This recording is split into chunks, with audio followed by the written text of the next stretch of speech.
an alcoholic. Been an alcoholic for about 10 years now. Before that, marijuana, prescription medication. Stopped that around when I turned 30. I'm 38 now. Well, 39. I just turned 39. But alcohol was just something that got away from me. This is my second time in treatment, second time at Cooper here. The first time I just really wasn't ready to come. Spent 65 days here. I ended up relapsing after 3 days because it was just, okay, I have 65 days clean time. I can do this. Doesn't work like that. So this time I bought myself here. Didn't tell anyone I was coming until the day before. Checked myself in, made a promise to myself, said, look, exhaust every avenue, go to your AA meetings, take notes, do this, do that. Because one thing I realized is that recovery is a journey. It's something that I didn't buy into the first time. And this time it just feels a whole lot different.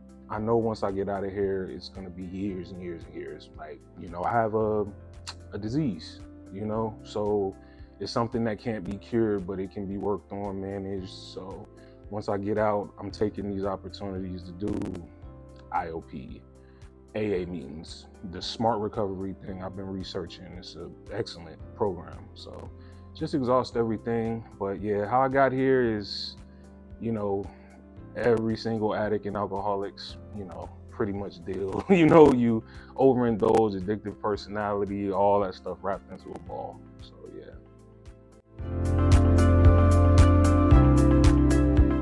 I didn't know until maybe a week before I came in. AA or these other organizations, they preach spiritual awakenings, all that. I really can't tell you what it was, but it was just time. I felt it.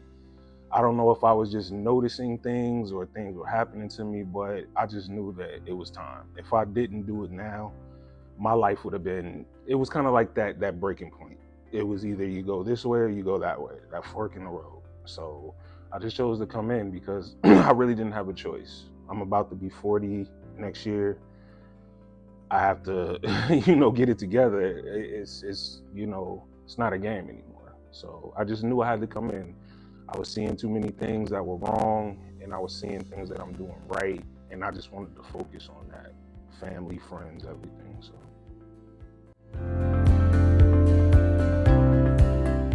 This is my second time in, and like I said, Cooper both times, this facility.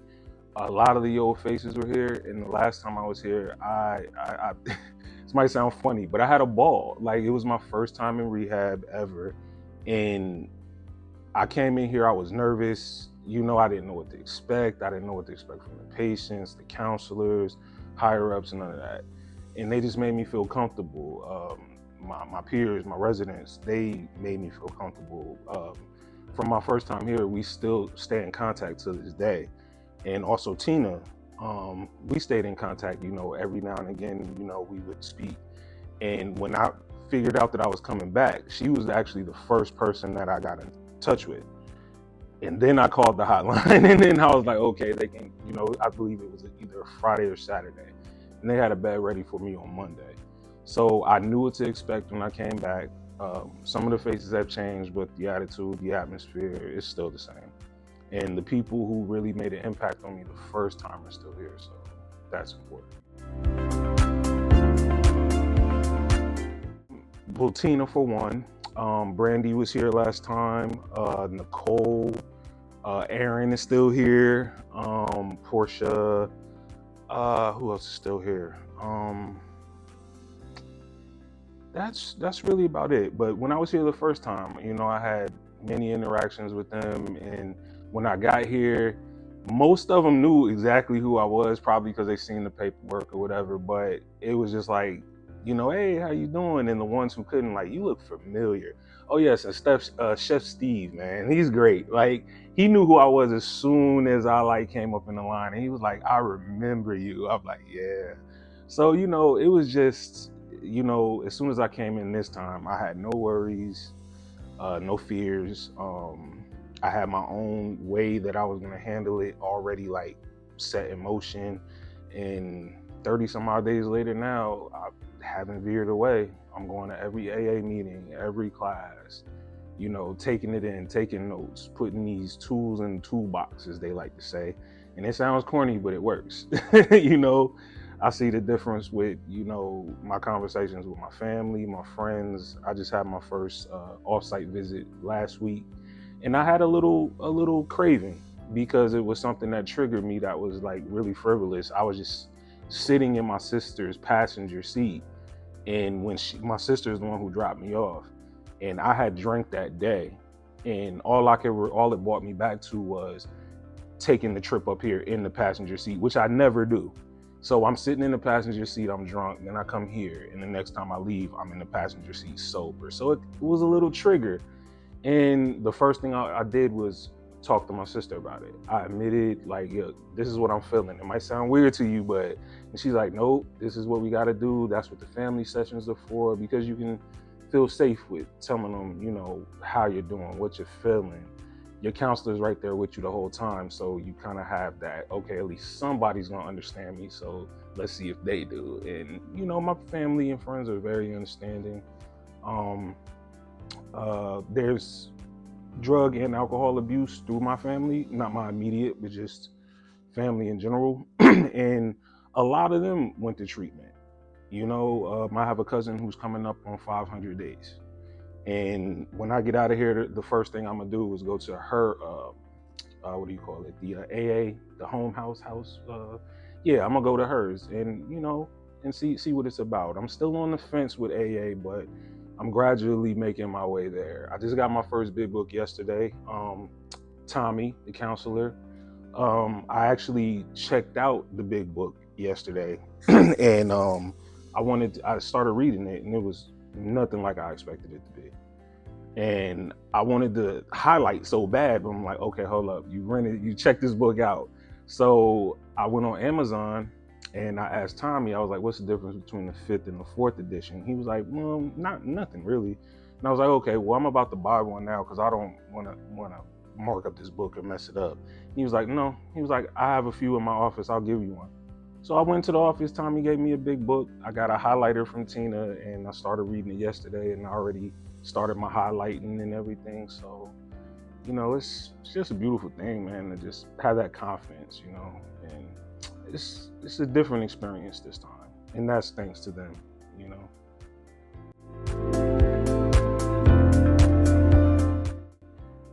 It's sad to say, but just like when I came in the first time, I used to say they twisted my arm to come in, but they like to call it like someone persuaded you to come in. So I'll run with that. I was persuaded to come in the first time.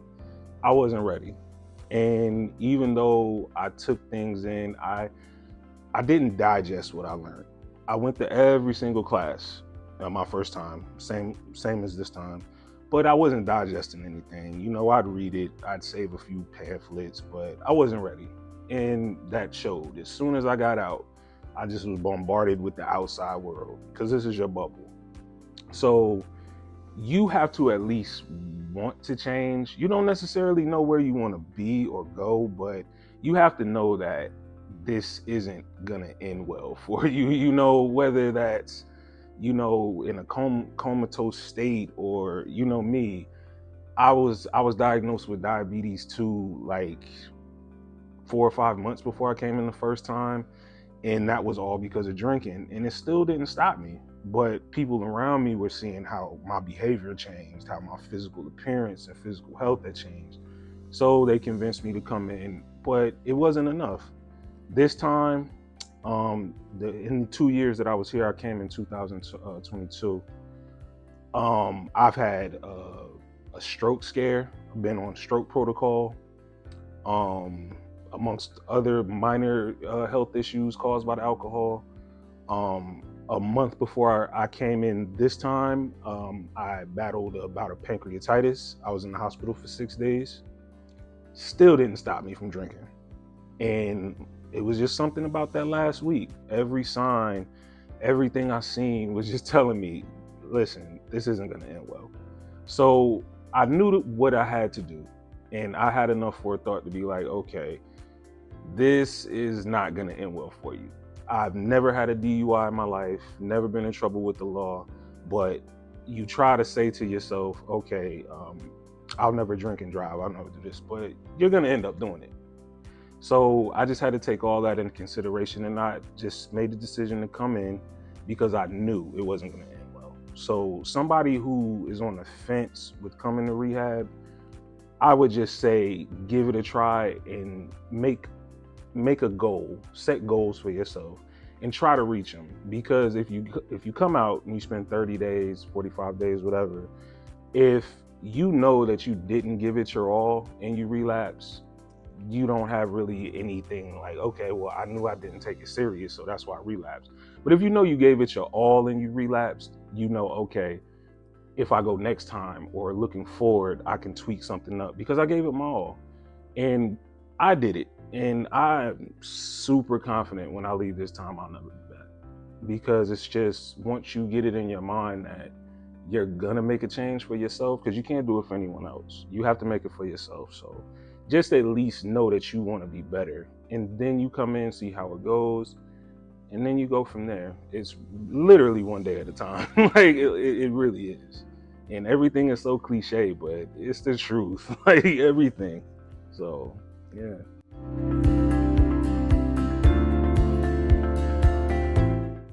I would just tell my younger self or earlier self to just trust yourself, trust your gut. Don't isolate so much. Communicate better. Don't hold resentments or grudges. Just, say what you mean and mean what you say. And don't bottle things up, because that's my problem. I do everything for people when they ask, and when I need something, it's completely reasonable for them to say no at the time because it is what it is. But I always took it a certain type of way, like, oh, I helped you out, but that's not what life is about. Listen, they'll help you if they can, and you don't have to feel obligated to say yes all the time. And that's my problem. And that's where I hold resentments and grudges. But even working through this portion of rehab, especially the boarding part, we're learning to cope outside and set boundaries and all that. I feel really good once I get out, because the family sessions have helped a lot as far as me letting my family know, my friends and, partners and everything know, this is where I draw the line. We can talk about it, but, all right, let's have that conversation, So yeah, I would just tell my former self, just listen, take a breath, breathe, and communicate. Say what you want to say, and then listen. And that's a conversation,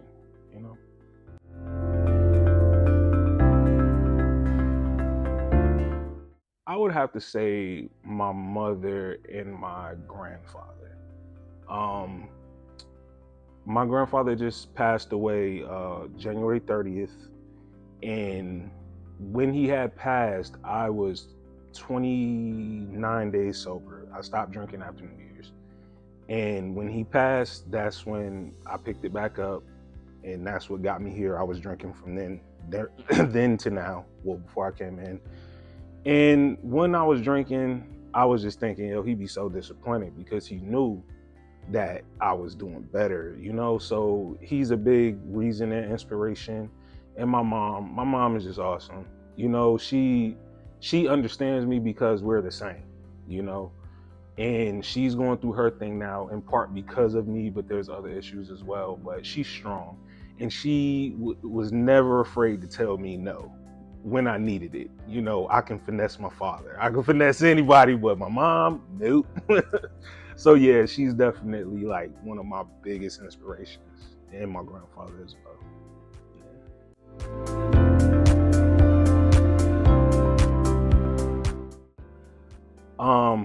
I don't have any children, but I have nieces and nephews, and they look up to me. I'm the fun uncle. And one of the things that got me down was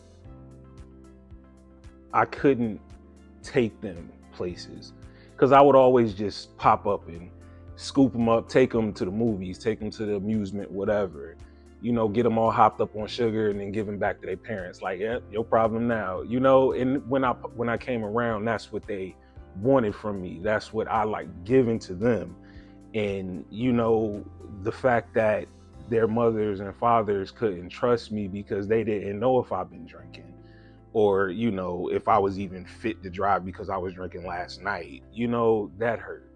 So a big part of my why is definitely for me, of course, number one, but that big part is my nieces and nephews, because they look up to me and they just give me so much like reasons to keep going and doing what I do, go to work, come home, you know, everything. So that's my why.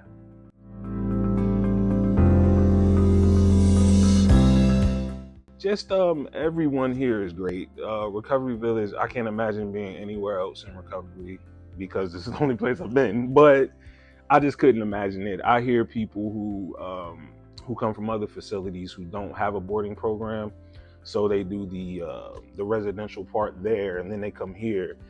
And some of the stories I hear are great. They like where they came from, but a lot of them it's just, you know, this place here. I wish, you know. So I'm glad that I chose this place. Actually, my mother found it for me the first time. So I'm glad that I came here. Really glad.